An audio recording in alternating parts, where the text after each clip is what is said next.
Transmitiendo desde la Ciudad de México, Urus Radio, una estación para compartir.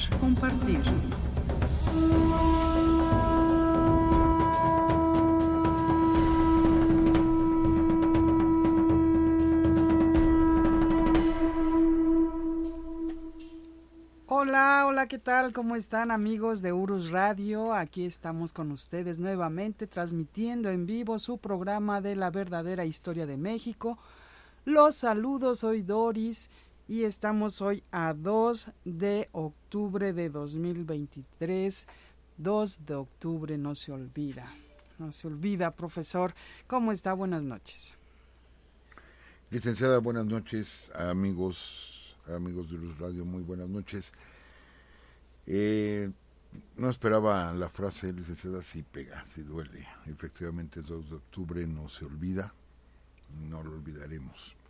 Y de pronto sí me movió, licenciada, porque bueno, he tenido oportunidad de platicarles que siendo yo muy niño, pero me tocó muy de cerca vivir ese 2 de octubre del 68, muy de cerquita, aunque yo estaba muy pequeño de edad, pero pues son recuerdos que no se olvidan, licenciada. Esa noche, esa noche terrible, pues le digo, a mí me impactó. Yo no sabía qué sucedía y ver a la gente correr y bueno, pues ya he platicado lo que me tocó vivir en ese momento, así es que efectivamente 2 de octubre no se olvida, licenciada. Así es, profesor, y si alguno de ustedes quiere saber un poquito más sobre esa historia, pueden ir a nuestra página www.urusradio.mx y ahí en el apartado de blog encontrarán una historia que el profesor escribió para una revista de la Prepa 9 y pues ahí para que la lean y se conmuevan, porque sí conmueve, la verdad. Y pues el día de hoy continuamos, profesor, con esta serie de El Virreinato de la Nueva España, ya su episodio número 9. Así es, licenciada, amigos, así es, ya el episodio 9. Nos pasa siempre lo mismo, amigos, siempre nos pasa lo mismo, que decimos, van a ser más o menos como 12, 13, 14, no, y siempre nos alargamos porque sigue saliendo información y cosas muy interesantes. Así es que ya no decimos cuánto, licenciada, porque no sabemos dónde vamos a acabar, quizá en 20, 25, no tenemos la menor idea de dónde vamos a terminar con la serie de Virreinato de la Nueva España. ¿Por qué?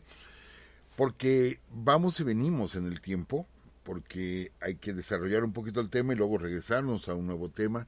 Y el tema de hoy va a estar, pero bien interesante, licenciada, lo que es la expansión del virreinato y el llamado Galeón de Manila o también la nao de la China. Y hay cosas bien interesantes que platicar, licenciada. Pues adelante, profesor. Ya estamos más que listos y dispuestos. También aquí nuestros amigos del chat. Javier Quiroz, que está aquí con nosotros como casi todos los lunes. También Ismael Diego Arriaga. También, también nos habla del 2 de octubre, Diego Arriaga, claro. Edson Alberto, Arturo Moreno, Asiré Rosas. Un gusto saludarte, Asiré. Arquitecta Montserrat Martínez, Antonio Jiménez Ceniceros, Francisco Castrejón, Ivette Guerrero. Te extrañamos, Ivette. ¿Qué pasó? ¿No fuiste a Palacio de Minería o no te vimos? ¿Qué pasó? Bueno, Oscar Chávez. Ay, cántanos una canción. No, ay. Perdón. Lucía Vázquez, Mari Díaz, Adán Díaz también, Carmelo Yavelanda, Jonathan Sarmiento. Gracias por estar por acá. Alex Ramos. Adelante, profesor. Bueno, pues usted me dice luz verde. Sí, profesor, adelante. Bien, pues iniciamos. Amigos, seguimos atorados todavía un poquito en el siglo XVI, aunque vamos a entrar al siglo XVII, pero es que teníamos que explicar, y lo dijimos la semana pasada, que nos arrancábamos hoy porque creemos que ya tenemos la base, ya nos figuramos cómo estaba trabajando el virreinato la importancia del mismo para España y todo lo que tuvieron que hacer los conquistadores para organizar todo este inmenso, grandísimo y riquísimo territorio. Amigos,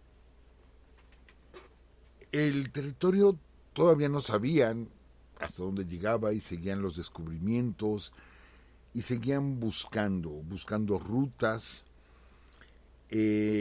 Magallanes es el que va a encontrar en 1521, si mal no recuerdo, 1519, ahí sí tengo, 1521, es donde encuentra la ruta para poder cruzar de un océano al otro océano, que es el estrecho de Magallanes en el sur del continente.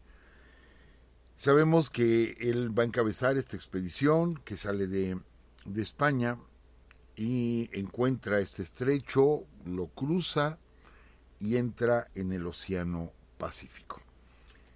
Amigos, el Océano Pacífico pues suena, es más, hasta es un nombre muy tranquilo, ¿no? Océano Pacífico, pero es 2 veces más grande que el Océano Atlántico, así, 2 veces más grande. De hecho, el Océano Pacífico es la tercera parte del planeta. Así, de ese tamaño es el Océano Pacífico, la tercera parte del planeta es este océano. Toda la Tierra, si nosotros unimos toda la Tierra firme y unimos los continentes, o sea, Australia, todo Asia, América, etcétera, unimos todos los continentes, caben en el Océano Pacífico. Así, de ese tamaño. No olvidemos que realmente nuestro planeta, amigos, es un planeta líquido, ¿sí? Porque el 60-70% del planeta es agua, o de la superficie, del planeta es agua. Entonces somos un planeta líquido y por eso nuestro planeta desde fuera nos han enviado fotos, las naves que han partido de la Tierra, nuestro planeta se ve azul. Sí, de hecho me ha tocado ver imágenes bellísimas de nuestro planeta, pues de color azul, precisamente por tanta agua, por el mar. Entonces, cruzar el Océano Pacífico pues no resultaba fácil. Sí, es el doble de tamaño del Atlántico, entonces no resultaba nada fácil y había que encontrar una ruta. Pero ¿por qué, amigos? Fíjense que esta reflexión ya la compartí alguna vez con ustedes, amigos, que amablemente nos escuchan.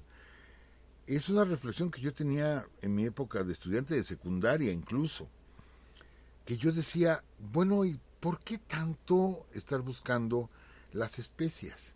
O sea, ¿por qué la canela, el clavo, el azafrán? ¿Por qué tanta necesidad de que le supiera bonito la comida, ¿no? Porque le ponían ahí canelita a la leche. Yo no entendía por qué la importancia. Ya tuve que entrar a bachillerato, etcétera, para ir entendiendo esa parte de que era la sobrevivencia del continente europeo. ¿Por qué? Por el tipo de clima, sí, porque tienen muchísimas menos tierras cultivables. Entonces, todas estas especies resultan ser conservadores de los alimentos, los conservan los alimentos. Entonces había que aprovechar cuando ellos podían sembrar, sí, porque los inviernos son muy crudos y de mucho tiempo, las temperaturas frías. Había que conservar los alimentos para el momento del invierno. Entonces tenían pues las orillas del Mediterráneo, que sí son más cálidas, pero todos estaban peleando por esas zonas y por eso hubo un momento que el Imperio Romano fue tan poderoso y buscaba precisamente el control del Mediterráneo y tenía ese control, ¿sí? Entonces las especias no se encontraban muy fácilmente. ¿Y de dónde venían? De Asia. ¿Y quién es el que hace esos viajes por primera vez? Pues Marco Polo. Y Marco Polo es el que traza la ruta, ¿sí?, para llegar hasta Oriente y luego el regreso.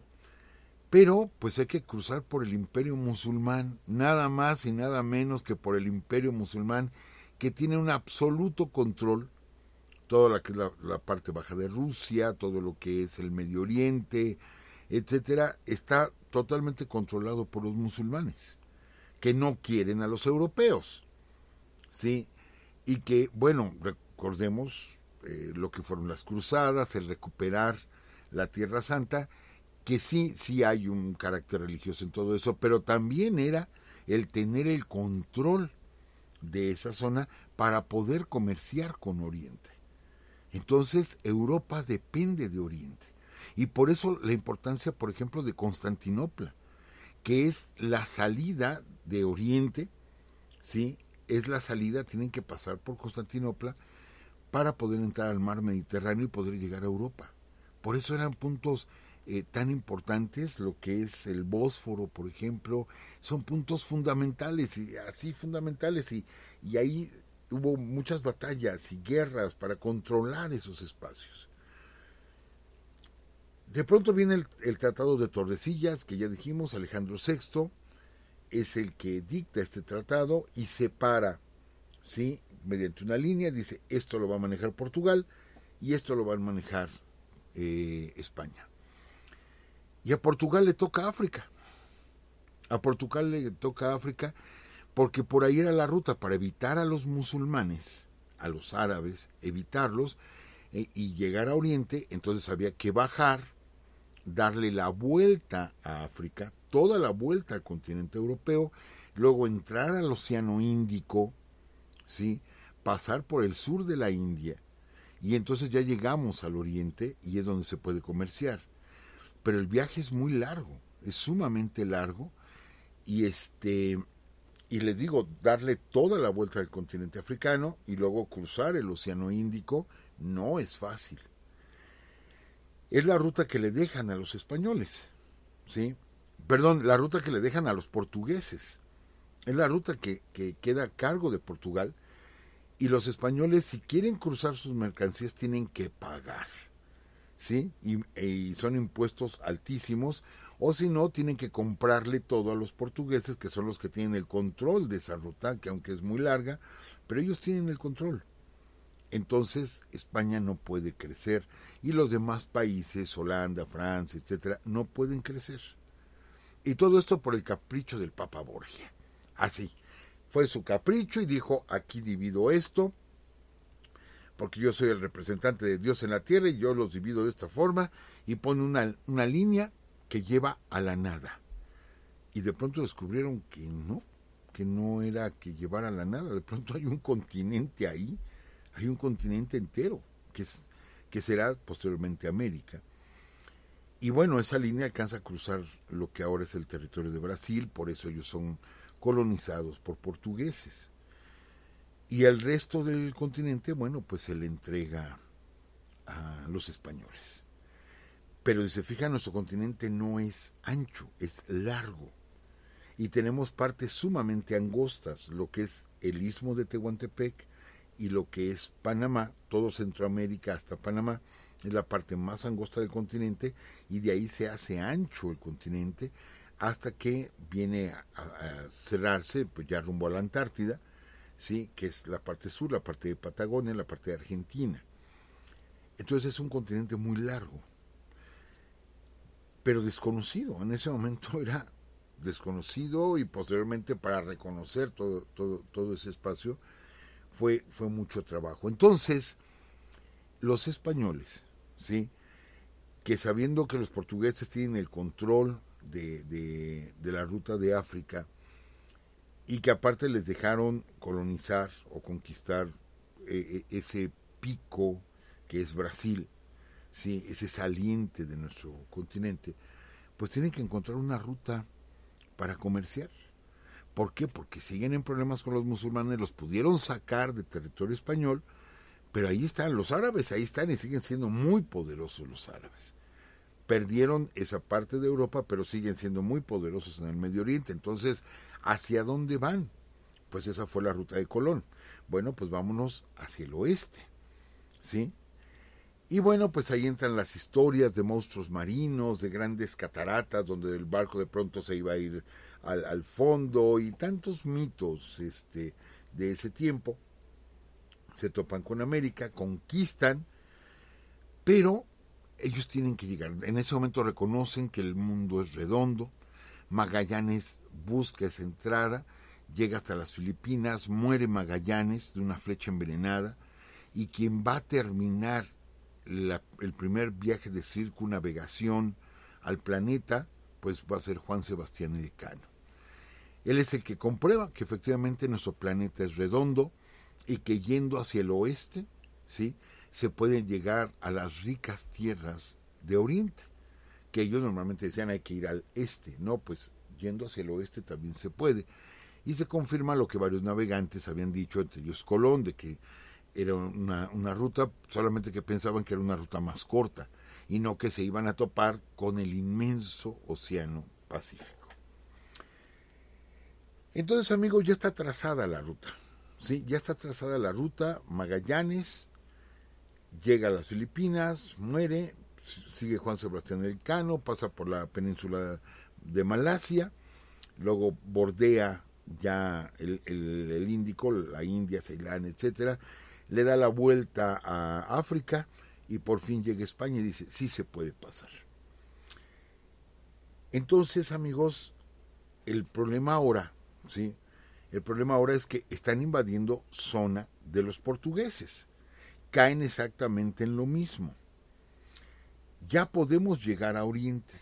Ya tenemos nuestra propia ruta para poder llegar a Oriente. Pero ahora, para regresar hay que pasar por zona de influencia portuguesa. Entonces, ¿cómo le hacemos para pasar? Bueno, pues hay que regresarnos. Ese era el problema, amigos. Ese era el problema. ¿Cómo regresar? Ya llegué hasta las Islas Molucas, que después serán llamadas Filipinas, en honor de Felipe II. Ya llegué hasta allá, ¿sí?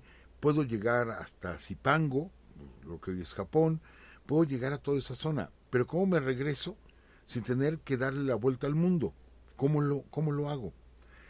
Y ahí es donde comienza una búsqueda para encontrar una ruta. ¿Por qué, amigos?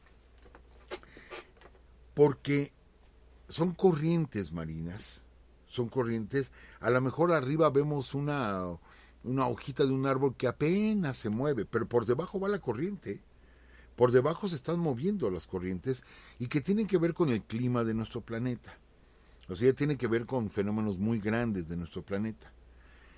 Entonces, esto tiene que ver, les digo, con el clima, con las temperaturas, etcétera. No hay manera de regresar. ¿Por qué? Hay fenómenos, por ejemplo, la calma chicha, ¿sí?, que llaman los marinos. ¿Qué es esto de la calma chicha? Es un fenómeno donde entramos en una zona donde no hay absolutamente nada, ninguna corriente de aire, nada. Y recuerden que los barcos se movían, ¿sí?, por las velas, o sea, por el aire, era con lo que se movía o lo que se impulsaba un barco.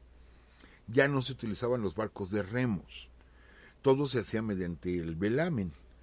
Entonces, ¿qué pasa si no hay aire? Me quedo quieto. Y es el océano, amigos, es el océano con toda su fuerza, con todo su furor del océano, pero completamente quieto, como si fuera un cristal, como si fuera un cristal, así, totalmente quieto el mar. ¿Por cuánto tiempo? No sabemos. Puede durar unas horas, o puede durar semanas, o incluso meses, porque no hay una sola corriente de aire. Se podían enfrentar a eso. Aparte, los viajes eran largos. Fíjense, amigos, para llegar de América, bueno, del puerto de Acapulco, que es el que se habilita, que de hecho la primera expedición hacia Filipinas, fíjense, aquí hay un detalle, regresa de Acapulco a las Filipinas, ¿sí?, en 3 meses y sale del puerto de Zihuatanejo. No exactamente de Acapulco, salió de Zihuatanejo, ¿sí? Ahí comenzó la nao de la China o el galeón de Manila. ¿Pero por qué dije regresa? Porque realmente el primer galeón, ¿sí?, o la primera vez que se traza esa ruta, no es del virreinato de la Nueva España hacia las Filipinas, sino al revés, de las Filipinas hacia el continente. Es como se traza la ruta. ¿Cómo se traza? Debido a Andrés de Urdaneta, que él era fraile. Andrés de Urdaneta era fraile y lo sacaron de su convento porque dicen, ¿sabes qué? Tú sabes mucho de marinería, tú te vas con nosotros, ¿sí? Pero realmente él era fraile. Y entonces tenemos que ya en las Filipinas, barcos que quieren regresar y hacer comercio con el virreinato. ¿Qué les quedaba más cerca? Darle la vuelta a esa parte de Asia y luego a todo África, o irse directamente al virreinato, cruzar el virreinato y luego por Veracruz, Cuba, etcétera, llegar a España. Bueno, pues les quedaba más corto por este lado, pero aparte, y no por mucho, pero aparte, acuérdense, el otro lado era portugués. No podían pasar, los atacaban. Entonces, realmente el viaje comenzó, aunque es la nao que salía de Acapulco, pero el primer viaje fue de regreso, no fue de ida, fue de regreso. Entonces Andrés de Urdaneta comienza a investigar, va guiando este galeón, lo va guiando, o esta expedición, para buscar cómo regresar. Y es más o menos a la altura de Japón, o sea, en las Filipinas le dicen, mira, ¿sabes qué? Si llegas a Zipango, ahí te explican. Y ahí va rumbo a Japón. Y ahí en Japón es donde le explican que hay una corriente de agua caliente, ¿sí? Y que pasa por el norte, pero más al norte de lo que él se imaginaba. Porque ya habían buscado por dónde iba esa corriente y no lo encontraban. Le dicen, no, está más al norte. Entonces, efectivamente se lanza más hacia el norte y de pronto siente la corriente, los vientos, etcétera, y el agua, ¿sí? Y hace un giro y se va prácticamente en línea recta y va a desembocar más o menos, amigos, a la altura de San Francisco, en California, a la altura de Oregón. Acuérdense que el primer baluarte español lo ubicamos en la bahía de Vancouver, o sea, terminando Oregón. Entonces, por esa zona, Oregón no es un estado muy grande, el que es grande es California. Entonces, a la altura de Oregón, ahí donde está Vancouver, Oregón y San Francisco, por ahí era donde terminaba esa corriente. Y entonces ahora había que bajar, pero les digo, ahí se colocó el primer fuerte español para recibir precisamente los galeones que venían de Oriente. Y ya comenzaban a bajar y se funda por eso San Francisco, se funda San Diego, se fundan Los Ángeles, etcétera, bajaban hasta San José del Cabo y de ahí pues ya, o sea, terminaban la península y de ahí bajaban a San Blas, ¿sí? Y luego hasta el puerto de Acapulco. El viaje de regreso, amigos, se llevaba aproximadamente 4 meses. El de ida 3 meses. Y el de regreso entre 4, 5 meses, pero hubo algunos viajes que duraron 7 meses. Más 3 meses de ida eran, o sea, para llegar a las Filipinas, era un viaje que podía durar hasta 10 meses, amigos. 10 meses, ¿sí? Déjenme aclararles que no salía de Acapulco así en línea directa hacia Filipinas, no, había que encontrar también la corriente que lo llevara hacia ese otro lado, y la corriente estaba más o menos a la altura de Ecuador, entre Perú y Ecuador, por ahí estaba la ruta, la corriente. Entonces, perdón, bajaba la nao, o bajaba este galeón, que se construyeron galeones enormes, verdaderamente enormes, de hasta 50 metros de largo, con capacidad para muchas toneladas de cargamento. Podían llevar hasta 1,000 hombres, 1,000 hombres el barco, ¿sí? Entonces salía de Acapulco o Zihuatanejo, Que, bueno, el primero salió de Zihuatanejo, después sería de Acapulco, porque es donde se va a construir el baluarte, precisamente. Y bajaban, costeando, ¿sí?, hasta la altura de Ecuador, y ahí en Ecuador era donde giraban. Ahí encontraban la corriente, ¿sí?, que los llevaba hasta las Filipinas. En las Filipinas hacían el comercio, o sea, había un asentamiento español ahí, donde ellos ya habían comprado muchos materiales, muchos objetos, que ahorita vamos a comentar de todo ello, para cuando llegara el galeón, ¿sí? Y luego ya daba la vuelta, subía hasta encontrar arriba de Japón la corriente que los regresaba a San Francisco y luego otra vez hacia abajo. Y se fijan, es como un gran rectángulo, como se movía el galeón de Manila. ¿Por qué esta explicación, amigos? Porque no era fácil. No era fácil y bueno, tenemos que reconocer que pues fue gente que se jugó la vida. En total hubo más de 100 viajes del galeón de Manila. Solamente 4 veces fueron atacados por piratas, pero hubo más de 20 naufragios. Más de 20 naufragios. Pero se enfrentaban a esto, amigos, a la llamada, como les decía yo, la calma chicha, de que de pronto no había viento, al escorbuto. ¿Qué es el escorbuto, amigos? Es un padecimiento a causa de la falta de vitamina C en nuestro cuerpo. Si nosotros dejamos de consumir vitamina C, empezamos a tener úlceras, sobre todo la parte de la boca, se caen los dientes y empiezan a sangrar las encías. Entonces es fundamental la vitamina C. Y como no la tenían, como se les acababa la comida, comían pescado únicamente y no tiene vitamina C el pescado. Era lo único que podían comer porque ya no llevaban alimentos de tierra firme. Empezaba el problema del escorbuto y la gente moría, ¿sí? Desangrados, sin dientes y desangrados. Amigos, hubo galeones, inclusive hubo un galeón que cuando llegó a Acapulco, cuando ya llegó a Acapulco, la gente esperando a la fiesta porque ya iba a llegar el galeón y todos los productos que traía, y de pronto, ahí viene el galeón, y lanzaban unos cañonazos y las campanas, y de pronto el galeón se siguió y se siguió y se siguió, ¿sí? Y zarpan otros barcos y alcanzan al galeón. Resulta que prácticamente toda la tripulación muerta. Se platica uno de esos casos, casi toda la tripulación muerta, de tal forma que los pocos sobrevivientes estaban tan débiles que no podían manejar el galeón. No lo podían manejar. Entonces el galeón iba a la deriva y lo tuvieron que alcanzar.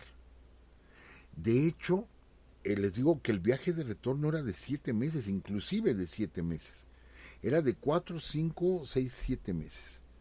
Bueno, cuando llegaban a los primeros asentamientos españoles en la costa de California, ya llegaba por lo menos una tercera parte de la tripulación muertos. Así, una tercera parte. Y aquí les voy a pasar un dato bien curioso, amigos, que yo no he escuchado en ninguna otra parte. Y les voy a pasar este dato. Hace mucho que yo no pruebo un refresco que seguramente algunos de ustedes lo recordarán. No sé si ya no existe este refresco, el Garci Crespo. No sé si todavía existe este refresco. Quizá en algunas partes, en algunos de nuestros estados, todavía exista, nuestros amigos nos lo dirán. Pero todavía hace como unos 20 años existía este refresco.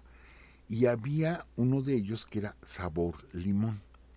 A mí me gustaba ese refresco sabor limón. El Garci Crespo era como muy fresco, ¿sí? Bueno, un historiador del cual yo les he platicado, que aprendí yo muchas cosas, el maestro César Odilon Jurado Lima, me platicaba un detalle de este refresco. Dice, esta empresa Garci Crespo hace el refresco de limón, pero con el mismo sabor de las barricas de agua que llevaban los galeones españoles. Esto es, agarraban barricas de roble, las llenaban de agua dulce y luego les exprimían limones, ¿sí? Y se quedaba ahí en el barco, pero llevaban muchas barricas de agua dulce. Obvio se iba impregnando el agua del sabor al roble y del sabor al limón. Entonces, ¿por qué utilizaban limones? Cuando a mí me platicó este maestro, me platicó esta situación, dije, ¿y por qué limones? O sea, ¿por qué le exprimían limones? Y después entendí, era por la vitamina C. Quizá ellos no conocían la vitamina C todavía, la medicina no había evolucionado. Pero fíjense cómo de manera natural sabían que consumiendo limón evitaban el escorbuto. Entonces le exprimían los limones al agua en los toneles que llevaban en los galeones. Entonces cuando yo probaba el refresco Garci Crespo sabor limón, ¿sí? Era el mismo sabor del agua, nada más que gasificada, pero el mismo sabor del agua que consumía la gente que andaba en los galeones en los viajes que hacían, pues, por diferentes partes del mundo. Dije, qué interesante que hayan sacado este sabor. Le digo, pero tiene muchos años que yo no pruebo, seguramente ya no existe, no lo sé, tiene muchos años que yo no lo veo ese refresco. Pero bueno, ese era el problema con el escorbuto. Entonces estaba el riesgo. ¿Qué iba del virreinato hacia Oriente? Pues llevaban misioneros, llevaban armas, llevaban plata, mucha plata, para comprar las mercancías. ¿Qué mercancías compraban, amigos? Porcelana, el marfil, ¿sí? El marfil, pero obvio, ya trabajado el marfil, los colmillos de marfil trabajados, bellísimos, la laca. Amigos, ustedes han visto la talavera poblana, y que bueno, amigos de Puebla, felicidades, ustedes son los dueños de la talavera, ¿sí? Y hacen cosas preciosas en nuestros talleres de talavera, ahí en Puebla, se hacen cosas bellísimas. Y hay gente que decora sus casas con talavera y o que tiene solamente un cuadro, pero todo hecho de talavera y se hacen platos y bueno, la talavera poblana, bueno, toda esta laca de la talavera poblana es de Oriente. La laca llegó, ¿sí? En el galeón de Manila. Algo tan tradicional que es de Puebla, pues viene del galeón de Manila, porque llegaban las lacas, llegaban las telas. Amigos, quizá nosotros no sepamos tanto de telas, pero yo sé que muchas de nuestras amigas nos están escuchando.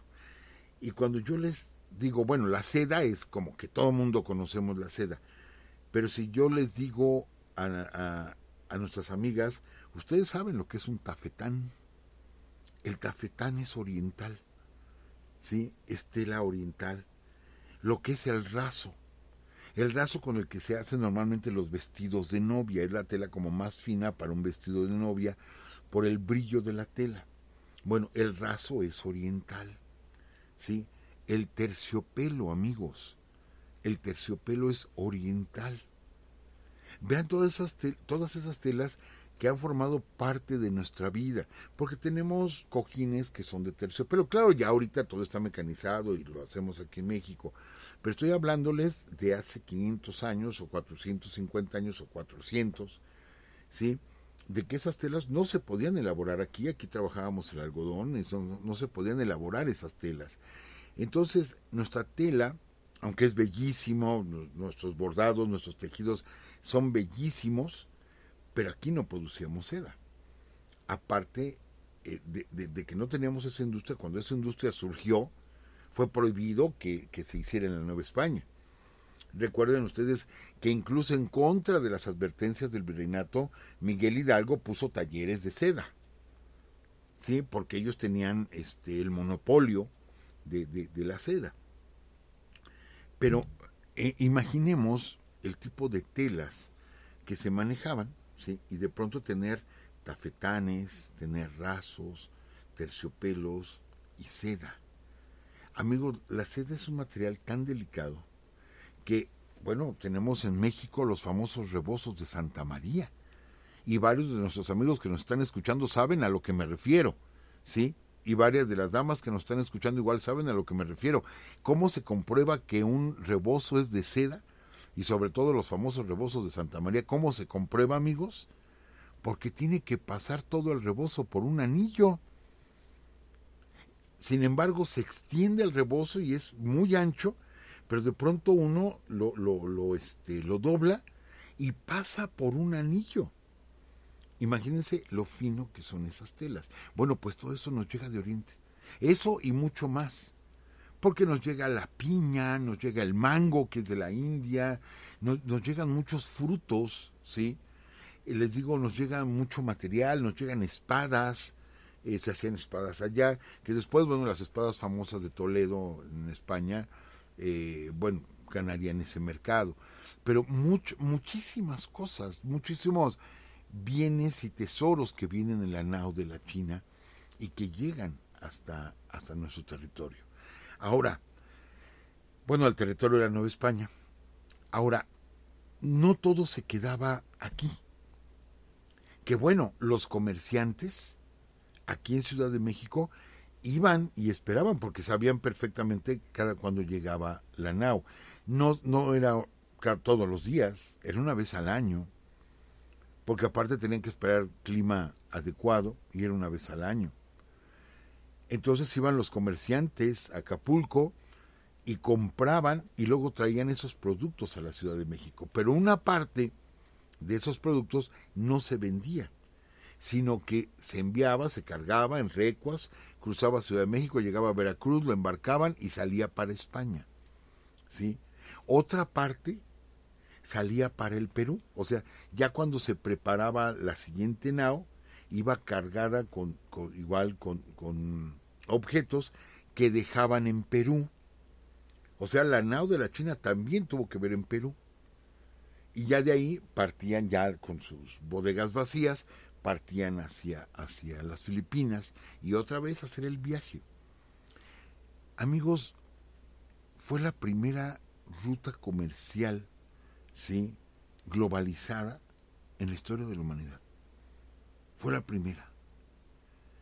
Y la importancia que tenía el virreinato de la Nueva España y con qué se comerciaba con la plata mexicana, ya sea acuñada o en barras de plata. Por eso, allá en Oriente lo que se movía era la moneda que se hacía aquí en el virreinato. Por eso era tan importante nuestra casa de moneda. Una parte de las monedas que aquí se acuñaban se iban a España y otra parte se iban al comercio con Oriente. Y por muchos años la plata de nuestro territorio, ¿sí?, era la que movía el planeta.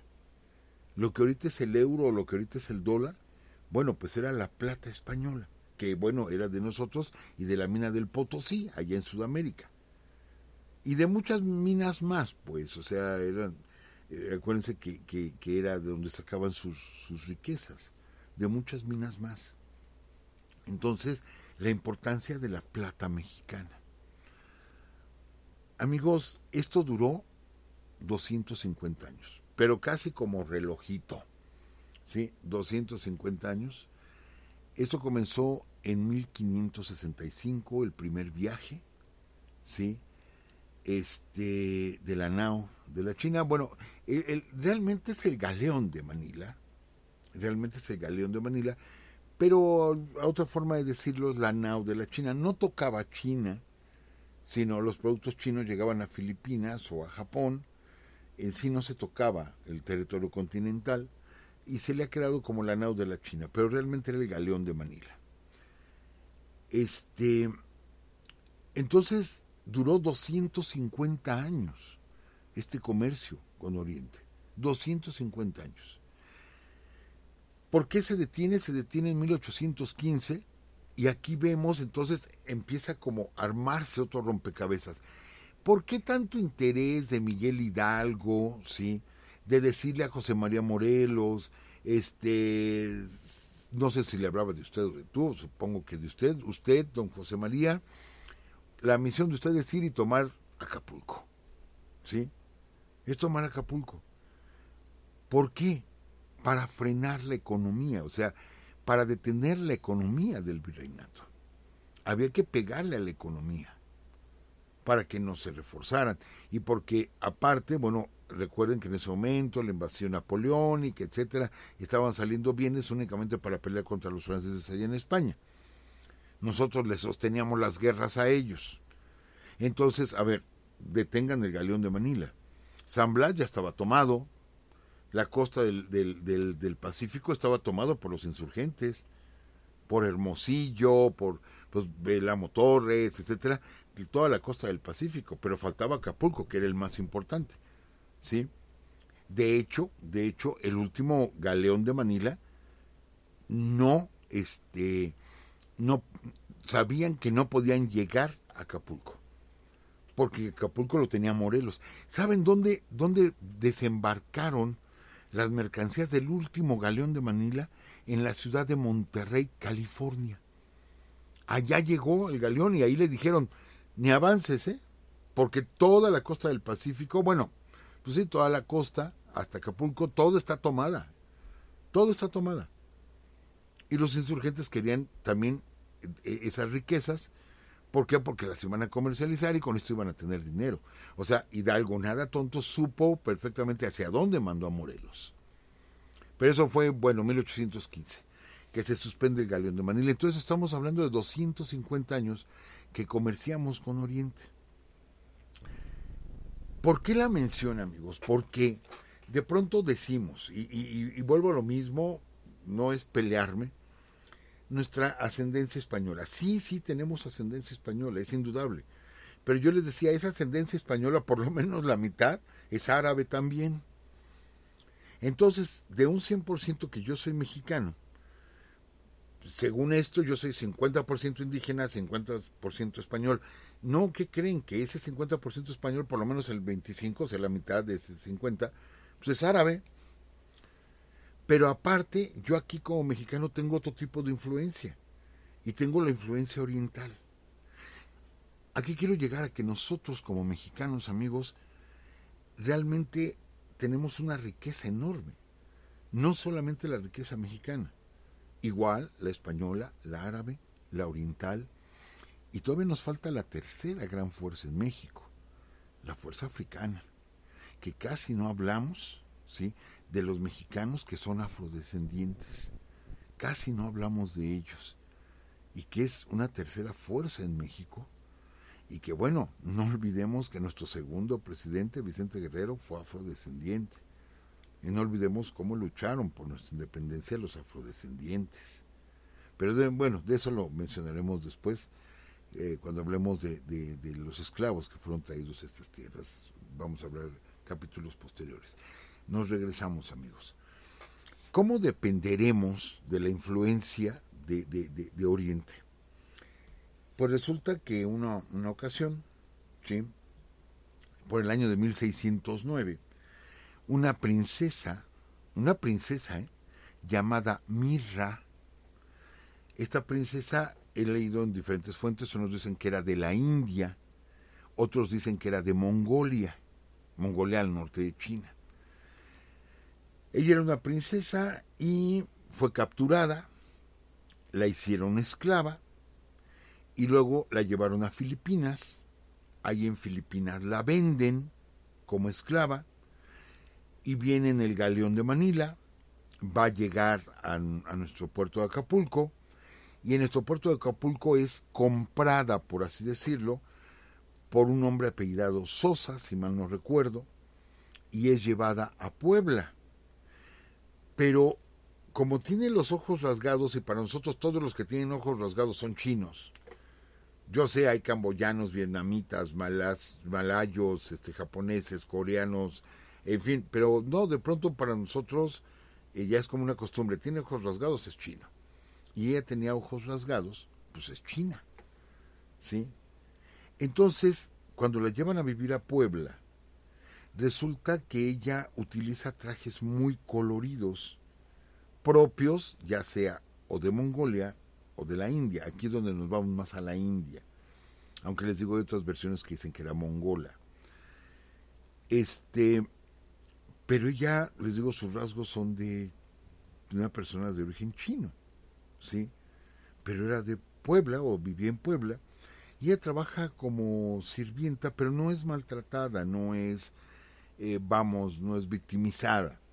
Se le da un buen trato a esta mujer y era muy llamativa por sus trajes muy cargados de color y de Shakira y lentejuela, etcétera, de tal forma que ella la empiezan a conocer como la China poblana. Sí, y ella llegó en el galeón de Manila, la China poblana. Y si ustedes van a nuestra queridísima Puebla, todavía está ahí la casa donde vivió la China poblana. Y tan es así que es el nombre que le damos, ¿sí?, al vestuario típico mexicano, que nos representa, le damos ese nombre. Es la China poblana. Y que representan o que es parte de nuestra identidad. ¿Sí? O sea, tiene que estar el charro junto a la China poblana, con esas faldas que tienen el escudo nacional bordado, en los colores nacionales, esas blusas con grecas y también bordados a mano, y que son trajes bellísimos, que no son nada económicos, y que requiere de mucho trabajo para hacer un bordado de esos. Bueno, pues viene de Mirra precisamente, ¿sí?, de esta esclava que llegó un día en el galeón de Manila, y que vean qué influencia, tan es así que nos representa ese traje regional, ¿sí? Licenciada, no sé por qué siempre se me va el tiempo bien rápido, pero bueno, antes de despedirnos yo les quiero platicar una historia. Esta es una leyenda, amigos, pero es una leyenda donde tiene que ver el galeón de Manila. Tiene que ver el galeón de Manila. Y ustedes la pueden encontrar si la buscan. Yo les dije, lean a Luis González Obregón, a don Artemio de Valle Arizpe, cuántas cosas nos platican del virreinato, sí, leyendas, historias, etcétera, es muy rico leerlos. Bueno, pues nos platican que un hombre llamado Lorenzo Baena, sí, él comerciaba con los productos que venían de Oriente, comerciaba, y aquí en el virreinato, aquí en la Ciudad de México, había, acuérdense que la orden franciscana es una orden de pobreza, o sea, su voto de los franciscanos es de pobreza absoluta. De ahí que el símbolo del franciscano es aquel momento en el que Francisco de Asís le entrega su ropa a su padre y se desnuda y le entrega la ropa a su padre para no tener ninguna posesión y solamente se hace de un sayal, sus sandalias en ocasiones y pues un báculo para irse deteniendo. Entonces los franciscanos siempre han tenido este voto y este hombre, Lorenzo Baena, de hecho uno de sus hijos muere en un ataque de piratas y su esposa poco después muere y los negocios le empiezan a ir mal hasta que se queda sin nada. Se queda prácticamente en la miseria, nada más le quedaba su casa, luego vende los muebles y luego vende la misma casa. Y cuando él era un próspero comerciante, pues buscó a la gente a la que le llegó a hacer favores y nadie lo quería ayudar. Esto es una leyenda, amigos, es una leyenda. Nadie lo quería ayudar. Entonces recurre a un franciscano conocido como Fray Anselmo, que el franciscano, como parte de su labor pía, pedía limosna para poderle dar a los necesitados. Y busca a Fray Anselmo. Hay dos versiones, una que en el convento de San Diego, otra que en el convento de San Francisco el Grande, que está justo atrás de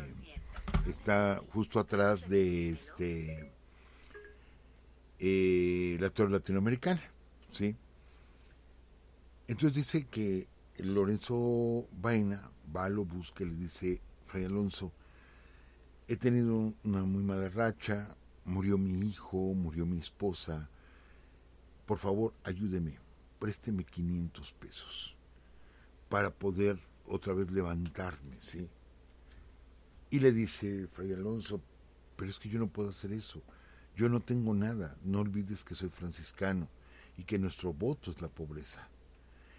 Y le dice Lorenzo, es que solamente usted me puede ayudar, solamente necesito 500 pesos, con 500 pesos yo me levanto. Dice, no, es que, ¿qué te puedo yo dar, hijo mío? Y en eso, en un crucifijo que está ahí en la celda de Fray Anselmo, de atrás del crucifijo aparece un alacrán y comienza a caminar por la pared. Entonces Fray Anselmo agarra un pañuelo y toma al alacrán por la cola, lo pone en la mano que tenía ahí el pañuelo y lo envuelve con el pañuelo y se lo entrega. Dice, es lo único que te puedo dar, hijo mío. Si un alacrán, padre, es lo único que te puedo dar. Ve al Monte de Piedad, que ya lo había fundado Romero de Terreros. Dice, ve al Monte de Piedad, a ver cuánto te dan por esto. Dice, y tú ten fe, ten fe. Y se va Lorenzo, pues así como muy intrigado, muy espantado, y llega al Nacional Monte de Piedad, sí, y pues cumple las instrucciones de Fray Anselmo, y le dice, traigo esto, y le entrega el pañuelo a la persona, y así como que, híjole, ahorita me van a gritar, pero de todo, ¿no? Y de pronto voltea y ve al valuador, con una cara de sorpresa, de espanto, y dice, sí, ya vio el alacrán, quién sabe qué tanto me va a decir. Y de pronto este hombre dice, pero qué joya tan preciosa, yo nunca había visto esto. Y de pronto Lorenzo se queda viendo a la mano del valuador y efectivamente era un alacrán completamente de oro, pero todo engarzado de piedras preciosas, sí, diamantes, rubíes, etcétera, una pieza bellísima. Y dice, ¿qué es lo que quieres? ¿Venderlo o empeñarlo? Dice, no, empeñarlo. Dice, está bien, te doy 3,000 pesos, que era una fortuna enorme en ese tiempo, 3,000 pesos. Le da los 3,000 pesos, este hombre se va a Acapulco, espera la llegada del galeón de Manila, compra muchos productos con 3,000 pesos. Si él nada más necesitaba 500 y le prestaron 3,000, llega a la Ciudad de México, los vende, le va muy bien, gana bastante dinero y con esto compra más mercancía. La cuestión es que empieza a vender en diferentes lugares y se hace de un capital y se vuelve a hacer rico este hombre. Y ya cuando se hace rico de nuevo, va al Monte de Piedad y desempeña la prenda, ¿sí? Entonces la envuelve igual en el pañuelo, va a buscar a Fray Anselmo y le dice, Fray Anselmo, muchas gracias, gracias a usted, gracias a Dios, etcétera, etcétera, pues me he levantado de nuevo, aquí está lo que usted me dio. De pronto abre Fray Anselmo el pañuelo y es de nuevo el alacrán, el animalito, y lo vuelve a poner en la pared y le dice, criatura del Señor, te puedes ir. Y se pierde detrás del crucifijo, ¿sí? La historia es muy bonita, la leyenda es muy bonita, que sí, bueno, es una leyenda, pero vean, en este caso, pues la importancia, ¿no?, del galeón de Manila, cómo podía hacer rico a una persona. Yo no digo que esta historia sea real, no, les digo, es una leyenda de las muchas que se dieron durante el tiempo de la colonia. Pero me gustó leerla y platicarla porque tiene que ver con el galeón, precisamente, de lo importante que era el comercio con Oriente. Y pues al mismo tiempo que llevaba el galeón de Manila, pues llevaba jitomate, llevaba aguacate, llevaba vainilla, llevaba chocolate, llevaba productos hacia Oriente y traía productos de Oriente hacia estas tierras.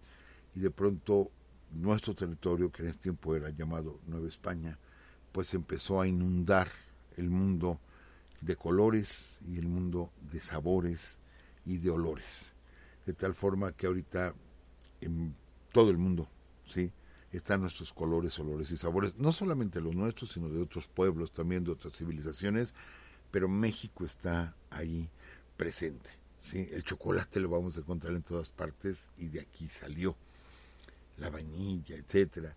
Entonces, amigos, esa importancia del comercio, ese auge del virreinato económicamente, y ese poderío que llegó a tener España, pues fue gracias a este comercio que se hacía no solamente con Oriente, sino se comercia con otros pueblos allá en Europa. En fin, es como empieza a moverse el virreinato de la Nueva España. Y bueno, platicaremos más historias la próxima semana, licenciada. Muchas gracias, profesor. Gracias, profesor Francisco Mendoza, que bueno, es quien nos narra estas fabulosas historias. Y de hecho, este descubrimiento de estas corrientes marítimas que permitían el viaje de Oriente hasta América, profesor, era llamado, de Asia a América, ¿verdad? Sí, estoy bien. ¿Sí? Era conocido como el tornaviaje. ¿No lo dije? Creo que no lo dijo, profesor. Sí, es el famoso tornaviaje, pero, perdón, o sea, que no mencioné la palabra, sí era el tornaviaje, o sea, estaba el viaje y el tornaviaje, efectivamente, licenciada. Gracias por dar ese dato. No, ¿de qué, profesor? Y como siempre, pues, muy interesante todo lo que nos platica. Sí. Entonces se me olvidó yo comentar que esta corriente que traía el tornaviaje era la corriente llamada Kuroshio, ¿sí? Y esta corriente, fíjese, Kuroshio significa viento negro. Curiosamente es lo que significa la palabra Kuroshio en japonés, viento negro. Y esta es la corriente que encuentra Andrés de Urdaneta y Legazpi. Uh-huh.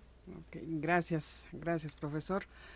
Pues ya tenemos más datos nuevos y gracias por seguir alimentándonos con ese conocimiento, profesor. Y pues nos vamos amigos. Antes queremos felicitar a la señora Guadalupe Andabaza por su cumpleaños 77, que será el 6 de octubre, que se la pase muy bien. Un abrazo para usted. Y saludos a su hijo Enrique Alonso con su chocolatote. No, no es cierto, profesor. Pues bueno, felicidades también a Yaret por su cumpleaños número 3. Así es. Bueno, ¿qué más? Agradecemos también a Carla y a Tere de Palacio de Minería y a todos los amigos que fueron a presenciar, la conferencia del profesor el jueves pasado. Llenaron el lugar, licenciada. Llenaron el lugar nuestros amigos, nos encantó verlos por ahí. Llegaron de muchos lugares, incluso de Morelia, etcétera. Nos encantó verlos por ahí. Gracias por asistir. Sí. Gracias también a Marco Espinosa por las fotos que las tomó ahí. Sí. Fueron instantáneas, unas fotos chiquitas, ¿verdad? Excelentes fotografías. Sí, muchísimas gracias. También gracias a nuestro amigo Miguel Ángel Zamora Luna por su obsequio. También es hermoso el náhuatl. Muchas gracias. Saludos a nuestro amigo también Checo Pérez, profesor. A ver, cuéntenos eso. Bueno, una de nuestras amigas nos platicó ahí, ya en la ronda de preguntas y respuestas, ella platicó que ella venía en un taxi y que el taxista venía escuchando Uru Radio y que ella le dijo que precisamente iba rumbo a la conferencia allá a Palacio de Minería y él le dijo, yo soy fan de Uru Radio, por favor, dígales que me envíen un saludo. Y dígale a nombre de Sergio Pérez, él es conductor de Uber. Entonces, cuando nos dijo... ¡Gol, profesor! Cuando nos dijo nuestra amiga, que nos dijo, dije, Sergio Pérez, pues es Checo Pérez, ¿no? Y aparte es conductor de Uber, pues entonces le enviamos un saludo a nuestro amigo Sergio Pérez o Checo Pérez, que seguramente así le deben de decir. Sí, y seguramente va a escuchar ese saludo. Claro que sí, un abrazo para él, muy fuerte. Pues también, amigos, comentarles que ya comenzó el curso de historia para niños y jóvenes. También fueron varios niños, todavía está abierto por quien quiera asistir. Profesor. Sí, van a ser 4 sesiones, ¿verdad? 4 sesiones más, sí. 4 sesiones. 5 en sí, total. En total son 5 sesiones. Empezamos este domingo pasado, va a ser un domingo sí y un domingo no. Así es, próximo domingo no, pero el que sigue, ahí vamos a estar en Palacio de Minería de 11 a 1, ¿verdad? De 11 a 1, y estamos platicando la historia en diferentes etapas, la historia de México, pero para que sea comprensible para los niños, que no resulte aburrida para los niños, para nuestros jóvenes. Y como yo les decía ayer, no sabemos quién de ustedes será los próximos historiadores o los próximos arqueólogos. Y ustedes podrán decir, pues yo aprendí algo de historia en nuestro Palacio de Minería. Entonces platicamos con ellos y les gustó, y están los papás también ahí presentes, dejan a los niños adelante y los papás se sientan atrás y también están disfrutando de la plática. Les digo, una plática muy para los niños, sí, de historia. Y también algunos amigos quieren, profesor, el curso por línea, porque pues están muy lejos y no pueden venir. Pues lo platicamos con Palacio de Minería para ver qué posibilidades hay. Yo creo que hay muchas posibilidades de organizar un curso de historia de México en línea. Claro que sí, licenciada, mientras más se difunda la historia mejor. Sí. O sea, claro que sí, cuenten con ellos. Si podemos apoyar con esto, hacemos un curso de historia en línea, claro. También saludamos a nuestros amigos que fueron de la ENA. Muchas gracias. Un honor, amigos, un honor que nos hayan visitado alumnos de nuestra querida Escuela Nacional de Antropología e Historia, y nos hicieron una invitación para poder estar con ellos en un evento. Claro que sí, es un alto honor el que nos hacen, que pues nuestra querida ENA pues nos haya invitado. Saludamos también a nuestros amigos que asistieron, Aldair, Edson Alberto y nuestro amigo Carlos Valois, que nos está invitando a Cuernavaca, Morelos. Gracias, también está por acá en el chat. A José David Quechol, por favor mándanos un mensaje a nuestro correo, es urusradio@yahoo.com, hasta .com, por favor. No le pongan MX porque si no, no nos llega. Entonces, urusradio@yahoo.com. Pues solamente agradecer públicamente, no sé si hago bien o no, pero bueno, yo luego con la mejor de las intenciones agradecer al almirante Solís, sí, comandante de la 16ª Zona Naval Militar, con base en Zihuatanejo, México, que nos envió un saludo y nos envió unos libros de la Secretaría de Marina, de la historia, pues, o que habla de historia, que nos hizo favor su señora esposa de entregarnos en la pasada conferencia del Palacio de Minería. Gracias, almirante, un abrazo para usted, con todo respeto. Y sí, nos dijo que si un día estábamos por allá por Zihuatanejo, pues estábamos bienvenidos.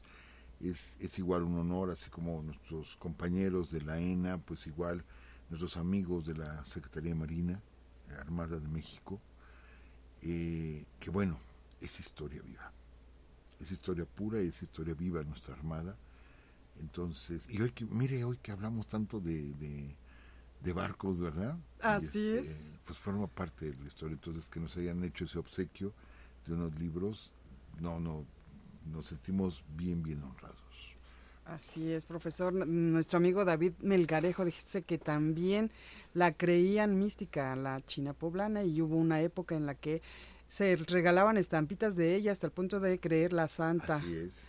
Ok, gracias por el dato. Enterrada aún en el templo de la Compañía de Jesús en el Centro Histórico de Puebla. Muchas gracias por el dato, David.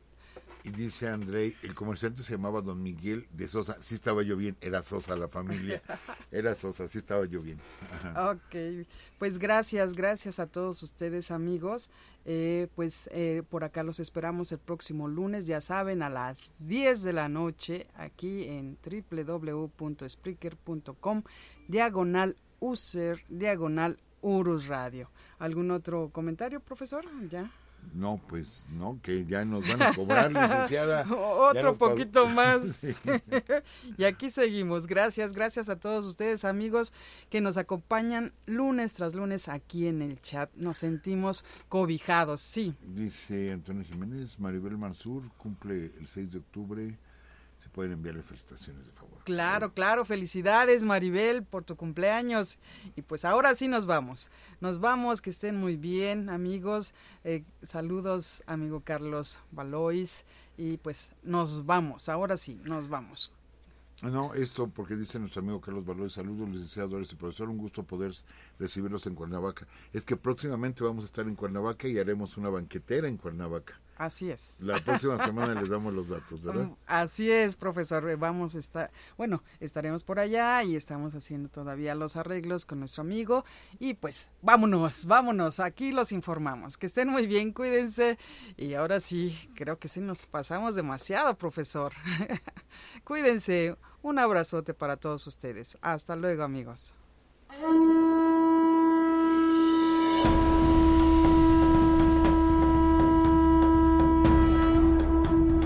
Esta fue una transmisión más de Urus Radio. Los esperamos el próximo lunes a las 10 de la noche. Hasta entonces.